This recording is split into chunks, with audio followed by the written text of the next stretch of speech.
There we go. All right. Record. All right. So we'll be using some of these things that come in the Ladybug tool set and the Honeybee tool set. And what I found is that without knowing a lot about Grasshopper, what we're going to do is we're going to use their example files that already have these things set up. All right, in order to sort of perform our first round of analysis here. All right. So those were those Grasshopper files, the .gh files that I provided in the Canvas page. One was called Wind Arrow Helix, one was called Direct Radiation, one was called Sun Path. I'm going to go ahead and open up Sun Path first. Okay.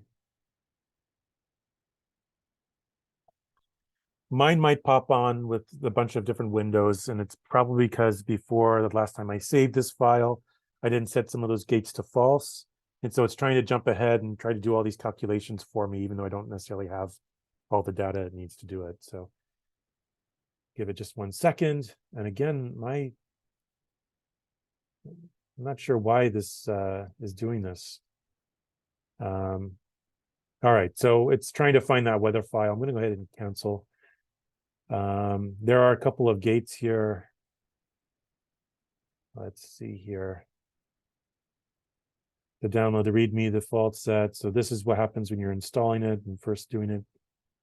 Or sorry, downloading the weather file.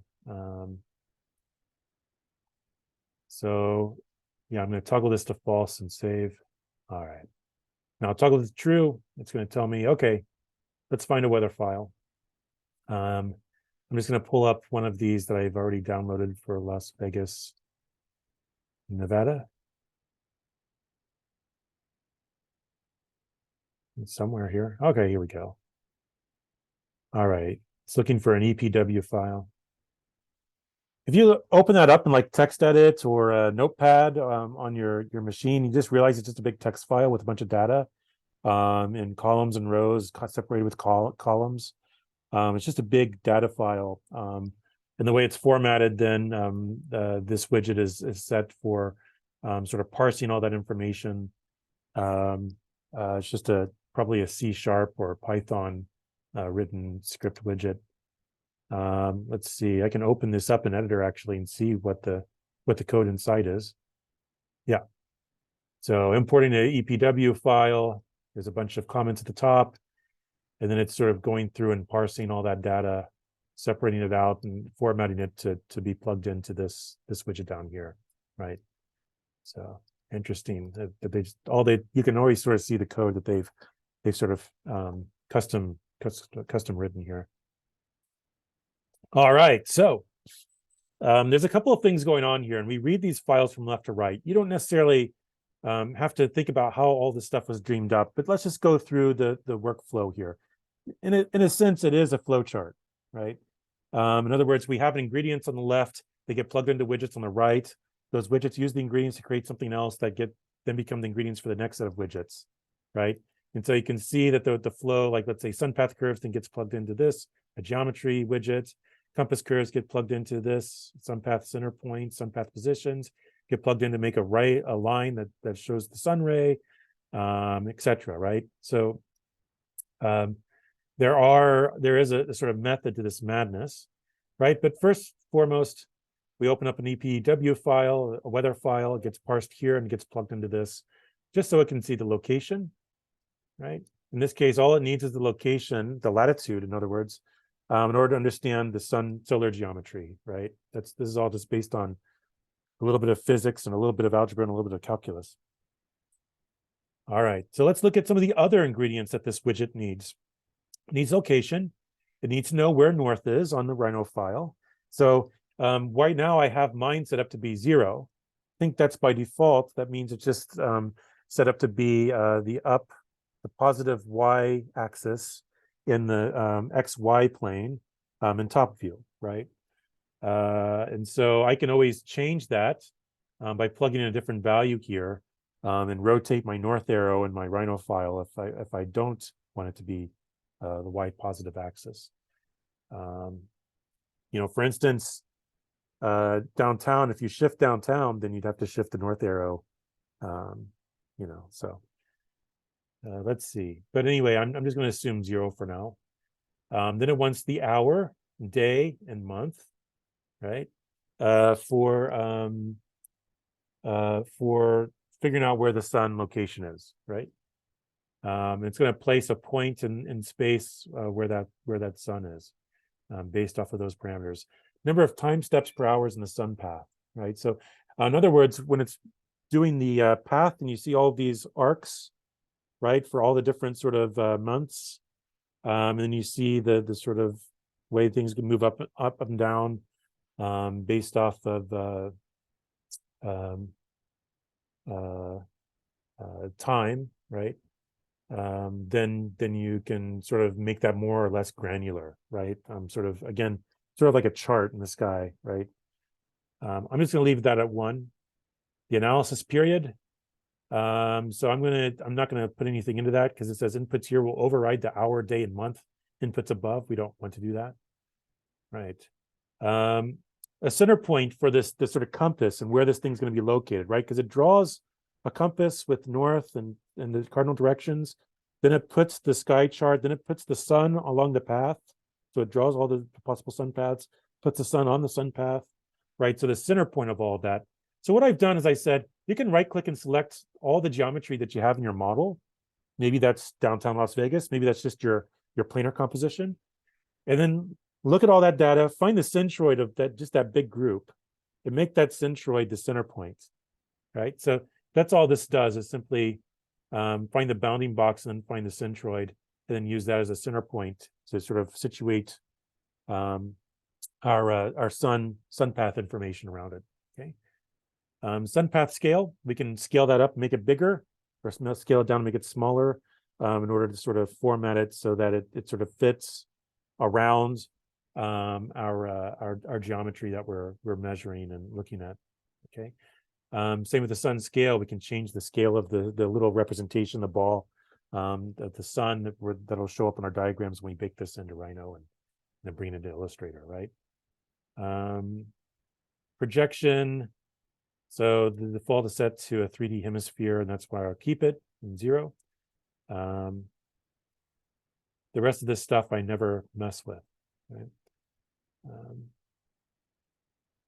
Then it spits out things like sun path curves, compass curves. There are altitude curves. There's a legend you can actually make it produce if you want. But I like the sun path center point, the sun positions. Then I plug those things in strategically in order to make my own quick, let me just zoom out, my own quick geometries that I can bake, right?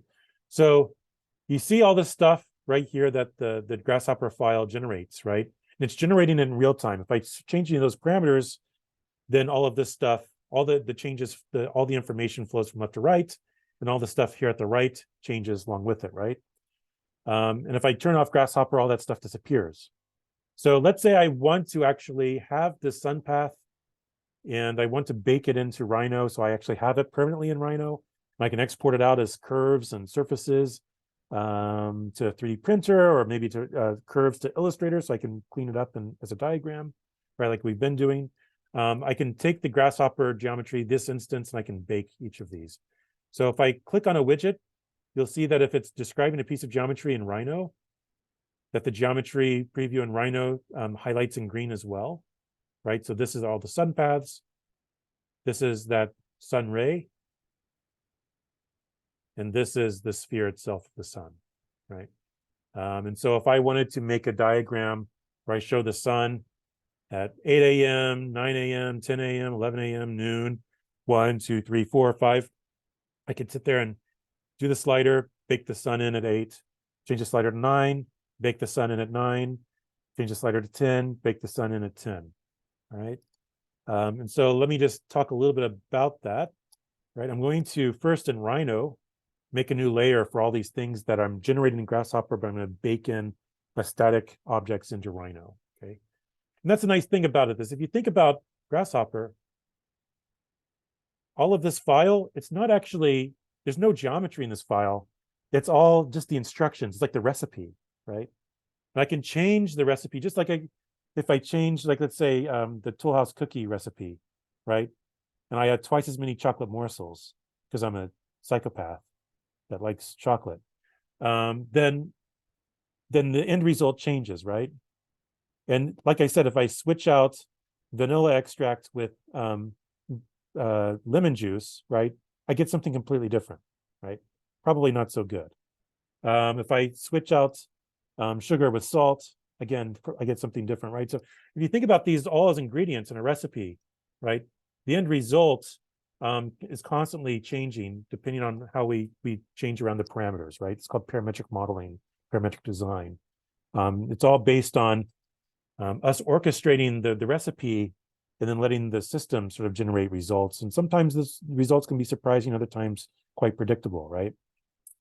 Sometimes we can get control, and sometimes we make these systems in order for their generative capacity to surprise us. It just sort of depends on the situation. But ultimately, right, at certain points, we want to keep these results, and so we'll bake them in. So I'm going to make a layer in Rhino. I'm going to call this first layer sun paths.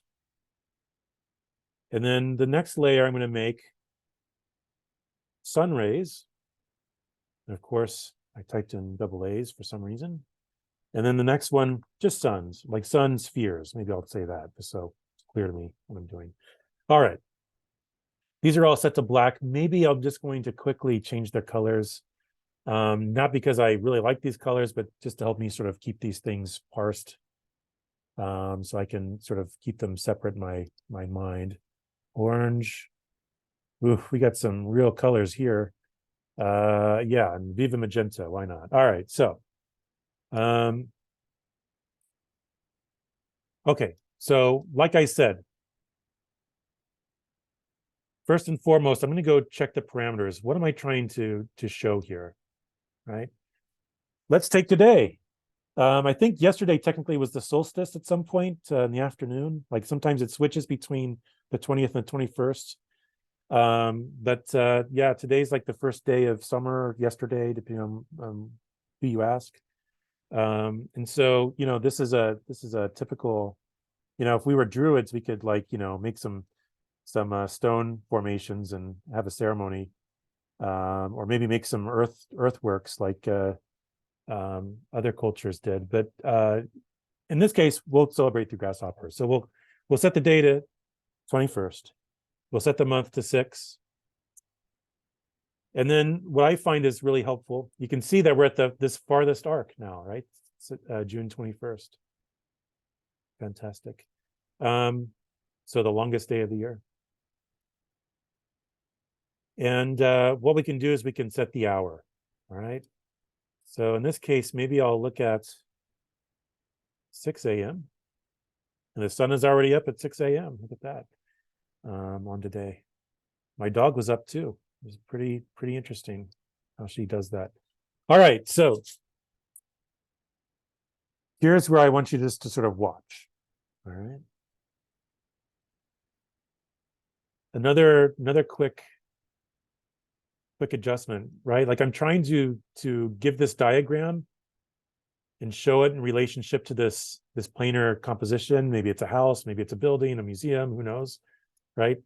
This sun path is ridiculously large compared to the little thing down here. So I'm gonna change the scale here. Sun path scale. I'm gonna bring this down in scale quite a bit actually. And then I'll adjust the sun as well here in a minute. Okay.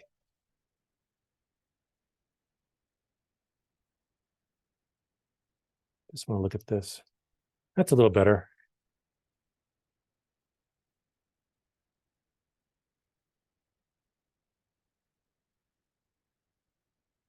Okay.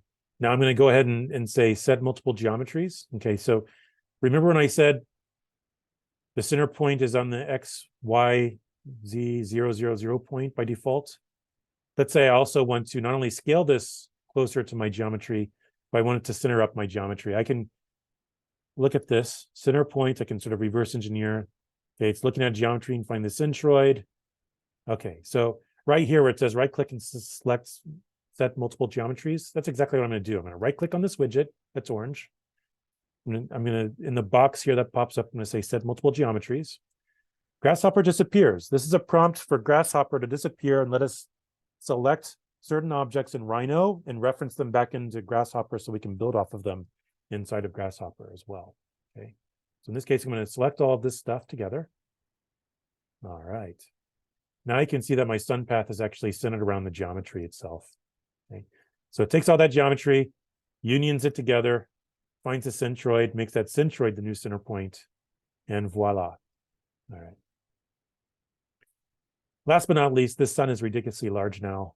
I mean, stupidly big for our diagram.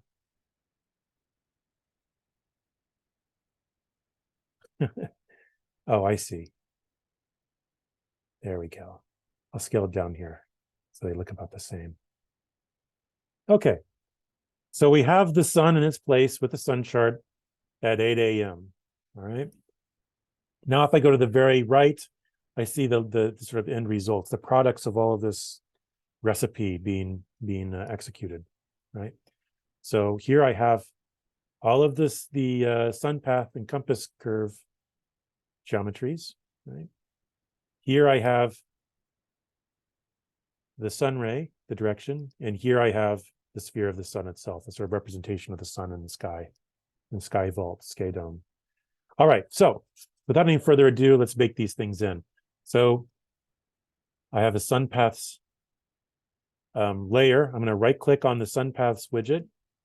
And I'm going to right click and say bake. It's going to say, okay, you want to bake this into Rhino? Well, what layer in Rhino do you want to bake it into? That's really handy. If I'm thinking ahead, I've already put these layers in and labeled them so I can say, oh, I'm going to put it in the sun paths layer and hit OK. All right. Now, when I close up Grasshopper, you can see in this violet sun paths layer, I have all the sun paths for June 21st, or actually for the whole year based on the latitude, right? So this is the June 21st arc. This looks like it would be the June arc. And this would probably be then the May, and April, and March, February, January, December, whatever. All right. So then you can see that we have it by hour over here. So at a certain point, 8 a.m. doesn't even show up anymore because the sun hasn't risen, you know, in the wintertime. And it's the same thing over here, right? So that's how you can sort of read those sun charts. They're, you know, of value. But what I find is that it's actually a lot easier to drag that slider around and just sort of see things for yourself three-dimensionally, right? But better understand how these things work. Okay, so I'm just typing in Grasshopper again to open up the window. Maybe if I can, I'm a big dumb oaf. Okay, there we go. All right. Now I'm going to do the same thing for, oh, not sure what happened there. Can you guys see Rhino again? Okay, sorry, hot corners were on. All right, so I have my sun ray. I'm going to go ahead and bake that in. I'm going to right click and bake. And I'm going to bake that into the sun rays layer. Oh, yeah. And then they'll do the same thing with the sphere, right? You can see as I select each of these, it's sort of highlighting what I'm selected in green. And I can right click and say bake and bake that into the sun spheres layer. All right, fantastic. Now I can go back here and I can say, well, instead of 6 a.m., now let's do 8 a.m. Let's see where the sun is in the sky at 8 a.m. Okay. Maybe I do this in 2-hour increments, or sometimes you'll see 6, 9, 12, 3, 6. Sometimes it's 6, 8, 10, 12, 2, 4, 6, maybe even 8, depending on where you are latitude-wise. So let's see here. Right. So now that I have that set, I can then bake this new ray, the 8 a.m. ray, into the sun rays layer. Same with the 8 a.m. sun sphere. Bake that into the sun sphere layer. Okay. And what I'm doing is I'm setting myself up to have the geometry to make a diagram that shows where the sun is in the sky on the most extreme end of our scale, right? The summer solstice. So the longest day of the year when the sun is the hottest and highest in the sky, out the longest. So in this case, let me go back and move this now the hour to 10 a.m. And I'm going to bake.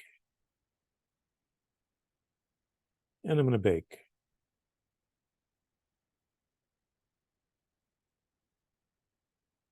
Which is different than getting baked. Sorry, couldn't resist. All right, so let's bake this into the sun rays again at noon, solar noon anyway. What do I mean by solar noon? We have time zones, so even though it says it's 12 p.m. here, and it's also 12 p.m. in Los Angeles, and it's also 12 p.m. in San Francisco, and also in Seattle, and also in Reno, we know that actually solar noon, where the sun actually hits that apex, and then afterwards only goes down in the sky, occurs in different times, right? It's sort of dependent on our longitude. So to make things easier, of course, we sort of group a set of longitudes together in a time zone and say noon, same time. But suffice to say, solar noon is that peak highest part of the sun, right? Sort of before it, as it ascends, and that just that moment between ascension and descension, right? So anyway, let's see here. Well, I guess we'll go with 14. Military time. There we are. Bake. Sun rays, okay. And bake. Spheres, okay. 1600 hours. There we go. Bake. And bake. I'm not baking the solar pads anymore because I did that. I only had to do that once, right? Those are a static thing that just sort of shows the chart, that these things are moving against in the sky.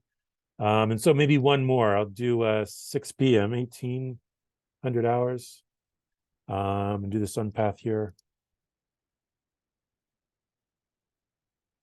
Oh, sorry, I should undo that.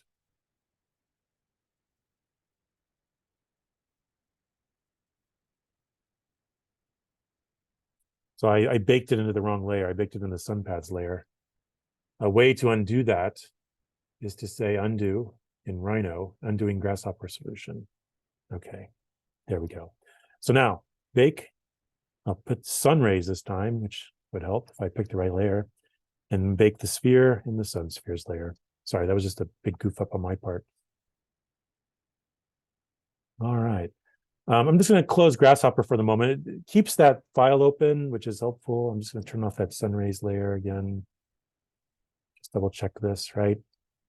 All right, turn off the spheres. There's the sun paths. There's the rays. There are the spheres, right? If I keep these on the right layer, then that's kind of helpful to sort of understand how these shadows are going to move around, right? Across the sky during the day. Okay. So that's a fairly common sort of way to sort of talk about the solar geometry and how you're sort of looking at the sun, trying to understand what it's doing. Similarly, I can go into Grasshopper and I can change the time, right? So I could change this case. I could go with 6 a.m. again, but I'm going to change the month to December. Okay. I think what you'll find is that the sun isn't even up. There's no place for the sun at 6 a.m. in December. Let's see if it's should have risen by 8, maybe, just barely. Right, there we go. Right, so this lowest arc is the shortest day of the year, December 21st, the winter solstice. And you can see that, again, the day's shorter. Daylight doesn't even start until sometime between a little after 7. Right, okay. But we can do the exact same thing. And in fact, maybe I make a new set of sun rays and spheres. I'll call this winter sun rays. I'll differentiate that. The old sun rays layer, I'll put in summer sun rays. Same with the sun spheres. And that way, we want to turn things on or off and export things to Illustrator. We can turn things on or off and export things to Illustrator. All right, winter sun rays. Oh, okay. Yeah, it'd probably help if I put sun spheres instead.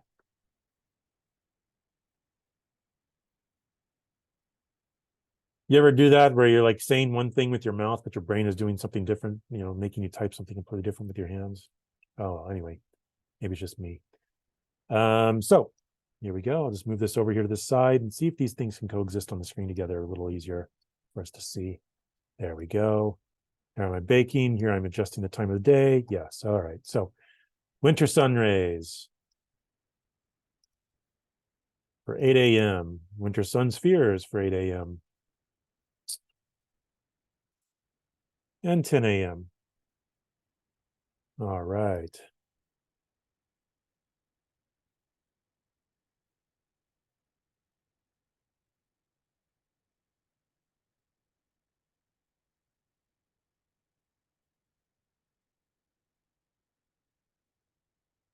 Oops. I accidentally hit disabled, enabled. So I want to make sure that's enabled. Okay. Just hit the wrong thing in that menu. So I just toggled it back on. Winter sun rays. Yep. Winter sun spheres. Yep. Okay. Ta-da. All right. Let's see. 2 p.m. So 1400.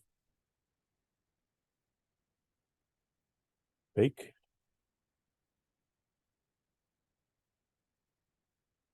Bake.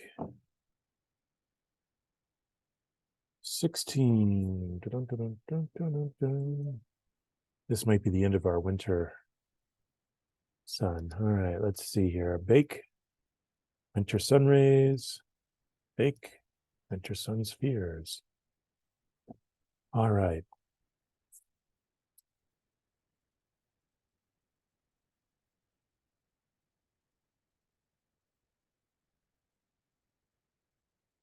Cool. All right, so I can just close Grasshopper for the moment. Again, these are brightly colored and these are gray colored only because I changed the layer colors before, but I didn't do it for the last set. Again, just to sort of keep things separated here. All right, here we go. All right, so now we can see the difference between winter and summer. We would typically also do this we can do this one more time for the equinoxes that are pretty much carbon copies of each other, March 21st versus September 21st, when the sky, it's this one right here, right? The sun rises due east, sets due west, sort of equal 12 hours of sunshine, 12 hours of dusk and night. So yeah, I don't want to beat a dead horse here, except to show you this, and then we can begin to then either do a make 2D of this, render it out, bring it into Illustrator, do whatever we want with it. Okay.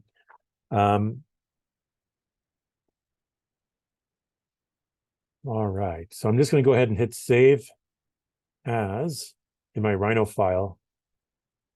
And now instead of, I have a planar composition example, but I'm also going to say 767 solar analysis example. Here we go. Because I'll have to go back and probably do this again tomorrow and with you guys with some certain steps. And so, it's fine. Solar analysis example. All right. Okay, so let's see what else. Well, here's what I propose. I'm going to make sure this is saved. I'm going to make sure things are organized on layer. Let's open up the solar radiation Grasshopper file, and let's try that as well while we have everything up. All right. One of the things I might do also is make a little bit of a ground plane here. I'm just going to go, I don't know, hopefully you guys can see Rhino over here and at the left in the toolbar. I'm just going to go to the tool where I can make surfaces. There's one where you can just make a rectangular surface corner to corner. I'm just going to drag and make a plane like that. Okay. It's kind of set up the same way. I don't know, we'll see. All right, so I just kind of want to see what this looks like. Actually, you know what? I'll do that in top view, and it'll be a little easier to center that up. I should be a little more careful there. And the other thing I'm going to do is I'm going to make sure that I have my default layer selected. So I'm putting that on the default layer. Here we go. Just want to be a little more careful about where I draw this. Should be on the XY plane now. There we go. Ta-da. All right. And yeah, so let's see here. Let me open up Grasshopper again. I can just toggle that back on with the command. It still has that sun path on. I can maybe turn this back to false and hit save. Then over here, I can just close it so it's not taking up any more memory. All right. And now I can go to recent files and I can open up that direct solar radiation file. I think I've named it directradiation.gh. This is the one I showed you guys yesterday, and it sort of slowed down my machine a little bit here and there, but then it started to cook after a little while. Similarly, right, you can read this thing from left to right. So we have this sort of toggle on to download the weather file, but we've already done that. We have this to actually load the weather file. We have this to load everything that we want to map a mesh on with the false color map to sort of measure how much solar radiation is striking it across a certain amount of time. We can also select anything that we want to be casting a shadow, or that is, so we'll also select all this stuff and be sort of saying that it can include things as well, right? So we can do this with context and billing masses and other things that we want, that we know would be casting a shadow potentially on our site and or on our edifice, our building, our proposed design proposal, but we don't necessarily want to see all the mesh on it as well. Let me just see if we can do this without actually having to do this part with these things. So I'm going to set multiple B-reps. I'm just going to, first of all, I'm going to turn all these sun paths off. They're in the way here.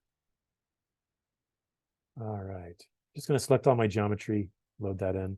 Everything's still set to false through here, all these gates. But I just want to make sure that when I select this stuff, yeah, okay. All right. Okay. And let's see, from here, I can hit true. I can double click the toggle from false to true, just double click it. That's going to set this first gate that's asked us to select the weather data. This is why I demonstrate all this stuff for you guys, because it's not necessarily obvious at first glance, like, what do you do here, right? So I find a little bit of hand-holding at the beginning goes a long way and sort of helping you out. Here's that file, but this is the same widget we were using before. What's interesting, I think this is from Honey, no, this is from Ladybug as well, but it gets plugged into this sky matrix widget, right? Which right now isn't working, right? So it's not running right now until we hit true. So let's go ahead and double click that one. This will bring up this command window where it's actually running something in DOS, which still surprises me to this day that Windows is somehow still built on DOS. I still have a DOS for Dummies book somewhere. Kind of weird. So anyway, some of you are probably wondering, what the hell is he talking about? That's fine. All right, so clearly it's doing a lot of calculating. It's basically reading through all this data and reorganizing it in the right columns and rows to pass it on as a matrix onto the next widget. Okay, oops.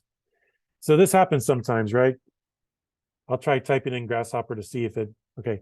So what happens is that Grasshopper disappeared behind my Rhino window. It's there, right? I have to minimize and then maximize Rhino again in order just to bring this up to the top for whatever reason. It's kind of stupid. Yeah. All right, so probably before I turn this to true, I should maybe like set this or be very careful about what I set this to. But I'm just going to leave it at January 1st all the way to December 30th and just do an annual readout, right? Right now. Okay. I want to make sure that my north is set to the same orientation that I did before, right? So north arrow is where north should be. Grid size is an interesting one. I'll show you that in a minute. And the distance from base. 0.25. All right, so we'll take a look at that in a minute, but let me go ahead and just hit true and let's get this thing going, right? So I mentioned this, once we see the readouts, sometimes the grid size matters, right? So if you think about this, it's going to map a grid of squares on your rectangles or polygon, four-sided polygons on all of your geometry that you plugged in, right? And then each of those squares or polygons are going to get assigned a color based off of the solar radiation data, right? So the hotter it is, the redder, the cooler it is, the blue, and everything in between, or something like that, right? So the grid size is the granularity that you want to sort of see that, right? So the smaller the grid size, the more grid you have, the more data it has to produce. And again, when you're talking about area, grid X and Y, you double each of those, then you're basically quadrupling. So that's something that you can begin to adjust. I'm recommending, depending on the scale you're looking at, adjusting that larger, and then you can always adjust it down as is practical, right? To get as granular of a solution, but without bogging down your computer and making it crunch too much data. You don't want it to sit here, and you don't want to sit and wait for an hour for it to do this. Trust me. And in fact, I should have looked at that before I spoke, because the grid size is set to 1, and we'll see. All right, so let's just see what happens here. I put that ground plane in, right, thinking that also maybe it'll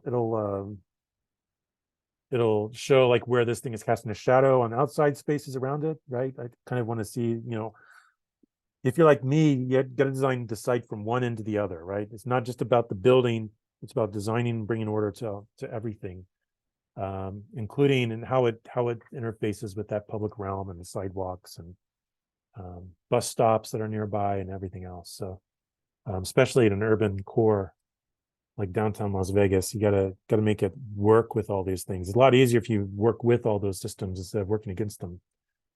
So let's see. Taking a while,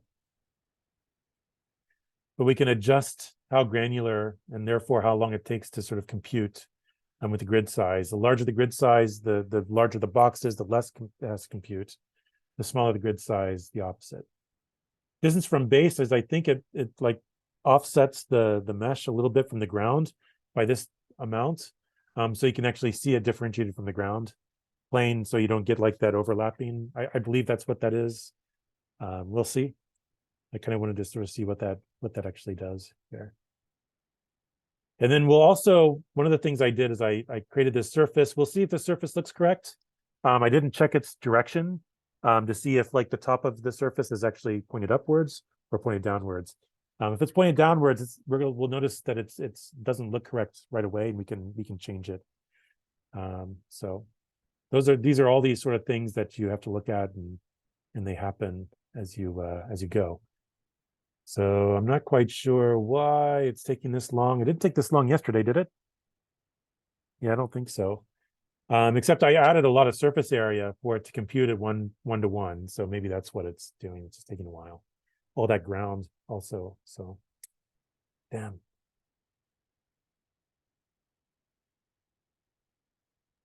And then for the context part, I just loaded this stuff into geometry, thinking that maybe it's enough to do it in geometry. I don't actually have to make redundant context.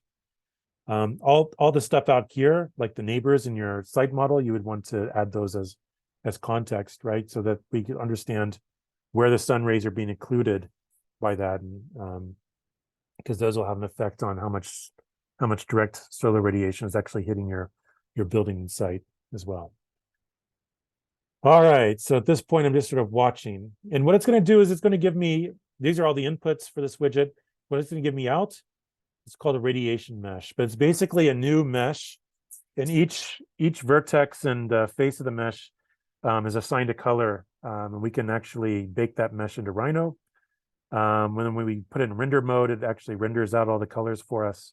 Then when we do a make 2D or take the render capture, it'll show us the sort of readout, so we can see all this data, but actually displayed visually for us. And I'm still getting the spinning blue wheel of death that Windows gives. All right, while that's happening, yeah, yeah, I know, right? Like, yay, isn't this great? There's nothing better than watching your own computer get bogged down, except when it's your instructor's computer getting bogged down while it's being recorded and everybody's watching. Yay, this is just super duper. All right, so You have a, I do have a quick question, sure. and you might be getting to this. Does the sunlight setting in Rhino correlate to the sun ray setting that Grasshopper downloads 1 to 1? Is it accurate? Yeah, yeah, no, these are accurate. These are calculated based off of the weather data and Right. our what do you call it? Uh um latitude. Sorry, I can't think of the word. That's okay. Um So, well, yeah, that one through Grasshopper, that data, but I was talking about the sunlight setting that's in Rhino when you set it against a planar composition.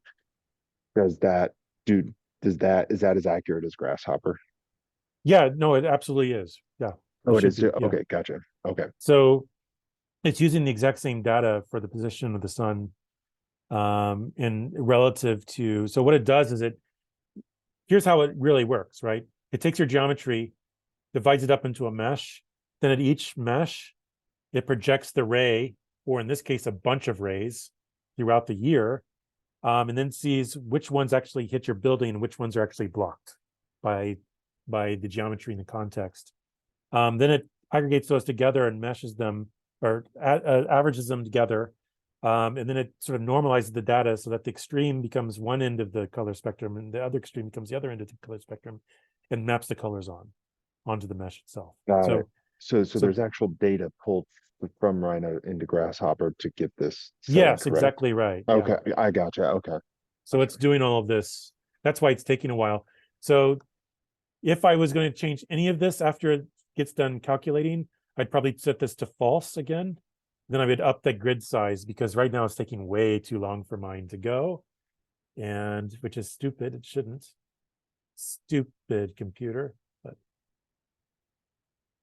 I'm just going to let this run for a minute and just talk about a few other things. So at this point, what we would do is we would start to, again, bake this mesh in to Rhino so we have it. And then from there, it's about how do we use this stuff, right? You can use this in real time if you wanted to and start moving things around.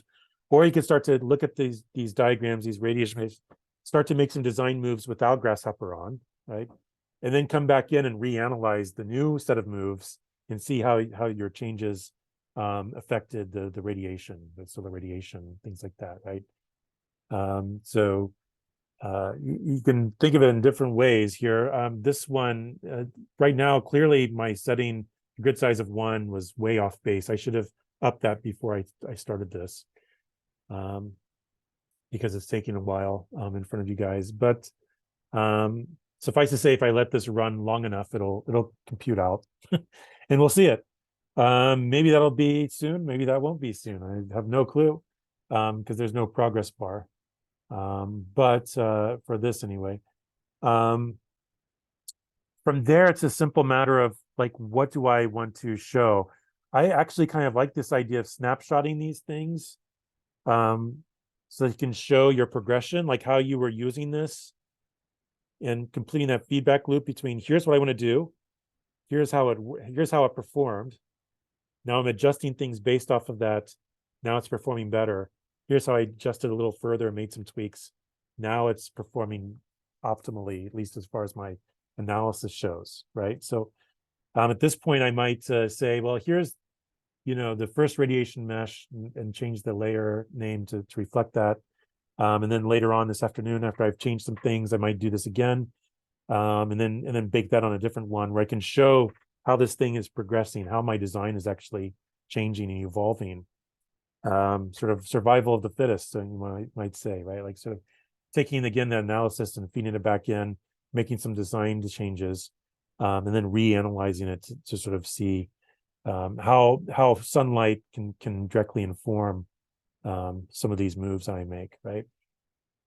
And that's the key. right? These tools aren't like replacing you. These tools are augmenting what you do, right? That's the key thing.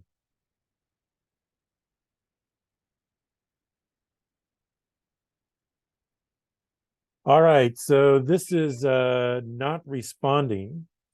And so I'm going to stop sharing and stop recording. I'll leave and come back, but then I want you guys to do this, try to do this step by step on your own. And if anybody has problems, then you can shout at me and share your screen and I can help you troubleshoot. Okay. So I'm going to stop recording.